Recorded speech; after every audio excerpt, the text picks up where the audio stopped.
ಮಾಲೂರು ವಿಧಾನಸಭಾ ಚುನಾವಣೆಯ ಮರು ಮತ ಎಣಿಕೆ ವಿವಾದಕ್ಕೆ ಸಂಬಂಧಪಟ್ಟಂತೆ ಮರು ಮತ ಎಣಿಕೆಗೆ ದಿನಾಂಕವನ್ನ ಚುನಾವಣಾ ಆಯೋಗ ನಿಗದಿಪಡಿಸಿದೆ. ನವೆಂಬರ್ 11ನೇ ತಾರೀಕು ಮಾಲೂರು ವಿಧಾನಸಭಾ ಕ್ಷೇತ್ರದಲ್ಲಿ ಮರು ಮತ ಎಣಿಕೆ ನಡೆಯುತ್ತೆ.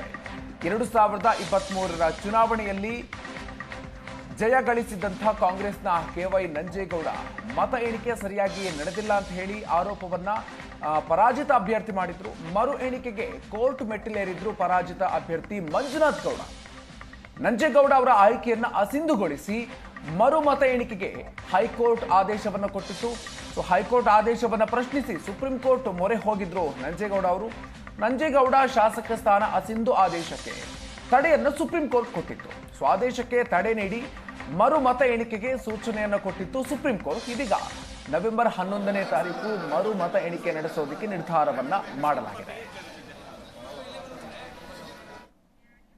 17C ಫಾರ್ಮು ಮಾಲೂರಿನ ತಹಸೀಲ್ದಾರ್ ಕಚೇರಿನಲ್ಲಿದೆ ಅಂತೇಳಿ ದೂರುದಾರ ಮಂಜುನಾಥ್ ಗೌಡ ಅರ್ಜಿ ಕೊಟ್ಟಿದ್ರು. ಇವತ್ತು ಎರಡೂ ಪಕ್ಷದವ್ರಿಗೂ ಕೂಡ ನೋಟಿಸ್ ಕೊಟ್ಟು ಬರೋದಕ್ಕೆ ಜಿಲ್ಲಾಧಿಕಾರಿಗಳು ಕೂಡ ಸೂಚನೆ ಕೊಟ್ಟಿದ್ರು. ಇದ್ರ ಬಗ್ಗೆ ಮಾತಾಡೋದಕ್ಕೆ ಶಾಸಕ ನಂಜೇಗೌಡರು ನಮ್ಮ ಜೊತೆಗಿದ್ದಾರೆ. ಮಾತಾಡೋಣ ಸರ್. ಈ ಒಂದು ವಿಚಾರದ ಬಗ್ಗೆ ತಾವೇನು ಹೇಳ್ತೀರಾ ಸರ್?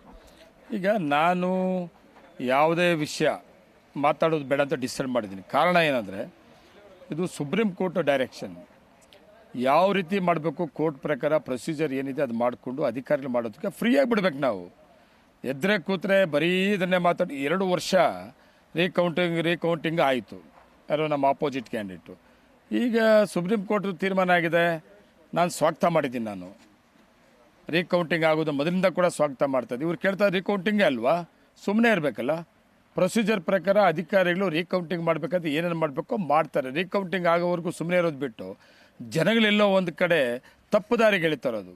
2 ವರ್ಷ ಇದೇ ಆಯಿತು, ಏನೋ ರೀಕೌಂಟಿಂಗು ಅಂತ. ಇವಾಗ ಏನಾಗಿದೆ, ಆಯ್ತಪ್ಪ ಎಲ್ಲೆಲ್ಲಿ ಏನಿದೆ ಮಾಲೂರಲ್ಲೇ ಏನೇನು ಪೇಪರ್ಸ್ ಇರಬೇಕಾಗ್ತದೆ, ಇಲ್ಲಿ ಕೌಂಟಿಂಗ್ ಆದಂಥ ಜಾಗ ಕೋಲಾರಲ್ಲಿ ಏನಿರಬೇಕಾಗ್ತದೆ ಸ್ಟ್ರಾಂಗ್ ರೂಮ್, ಅದು ಸ್ಟ್ರಾಂಗ್ ರೂಮಲ್ಲಿ ಇರ್ತದೆ. ಅಧಿಕಾರಿಗಳು ಮಾಡ್ಕೊತಾರೆ ಅದನ್ನು.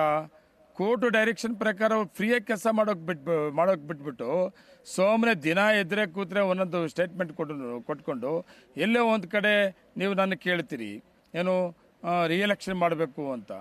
ಎಲ್ಲೋ ಕೋರ್ಟ್ ಕಂಟೆಂಪ್ಟ್ ಆಗಲ್ವ ಅದು? ಕೋರ್ಟ್ ಡೈರೆಕ್ಷನ್ ರೀಕೌಂಟಿಂಗ್ ಮಾಡಿ ಅಂತಲ್ಲ ಆಗಿರೋದು. ನಾವು ಗೊತ್ತಿರೋಂಥವ್ರು ಆಗಿದ್ದರೆ, ಕೋರ್ಟ್ ಗೌರವ ಕೊಡೋರಾಗಿದ್ದರೆ ಕಾನೂನಿಗೆ, ನಾವು ಸುಮ್ಮನೆ ರೀಕೌಂಟಿಂಗ್ ಮಾಡೋದು ನೋಡಬೇಕು. ಯಾವತ್ತು ಮಾಡ್ತಾರೆ ಅರ್ಜೆಂಟಾಗಿ ಮಾಡಿ ಅಂತ ರಿಕ್ವೆಸ್ಟ್ ಮಾಡೋದು ಬಿಟ್ಬಿಟ್ಟು ರೀಕೌಂಟಿಂಗು ಮತ್ತು ಎಲೆಕ್ಷನ್ನು ಅಂತ ಇದೆಲ್ಲ ಮಾತಾಡೋದು ಎಲ್ಲೋ ಒಂದು ಕಡೆ ಕೋರ್ಟಿಗೆ ಅವಮಾನ ಮಾಡ್ದಂಗೆ ಆಗ್ತದೆ. ಇದು ಇವನಿಗೆ ರೂಢಿ ಆಗಿಬಿಡದೆ. ಈ ಅಭ್ಯರ್ಥಿ ಎಲ್ಲಿಂದ ಬಂದು ಹೊಸಕೋಟೆಯಿಂದ ಬಂದ್ಬಿಟ್ಟು ಹುಚ್ಚಿಡ್ದುಬಿಟ್ಟದೆ ಇನ್ನೊಂದು ಸಲ ಅವಕಾಶ ಸಿಗ್ತದೆ ಅಂತ.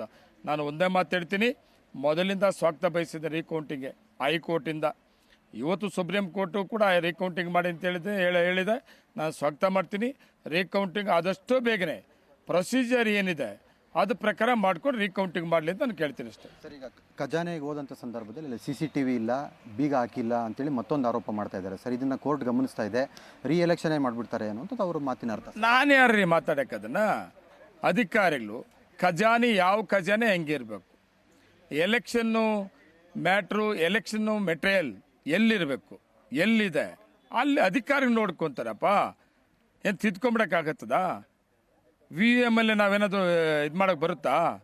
ಆಮೇಲೆ ಪೋಸ್ಟ್ ಬ್ಯಾಲೆಟ್ ಬಾಕ್ಸ್ ಇದೆಯಲ್ಲ, ಎಲ್ಲಿದೆ ಅದು? ಎಲ್ಲಿರಬೇಕು ಅಲ್ಲಿ ಕೋಲಾರಲ್ಲಿ ಆ ಒಂದು ಇದರಲ್ಲಿ ಇದೆ, ಅದು ಸ್ಟ್ರಾಂಗಲ್ಲಿದೆ. ಅದು ರೀಕೌಂಟಿಂಗ್ ಬಂದಾಗ ನೋಡ್ಕೊಂಡೆ ಪೇಪರ್ಗಳು ತಿದ್ಕೊಳ್ಳೋದು ಇವತ್ತು ಮಾಲೂರಲ್ಲಿ ಇದ್ದರೆ ಇರ್ಬೋದೇನೋ. ಇದಿಷ್ಟು ಏನು ಶಾಸಕ ನಂಜೇಗೌಡರು ಹೇಳ್ತಾ ಇರ್ತಕ್ಕಂಥ ಮತ್ತು. ಕ್ಯಾಮ್ರಾ ಪರ್ಸನ್ ಶ್ರೀನಿವಾಸ್ ಜೊತೆ ದೀಪಕ್, ಏಷ್ಯಾನೆಟ್ ಸುವರ್ಣ ನ್ಯೂಸ್, ಕೋಲಾರ.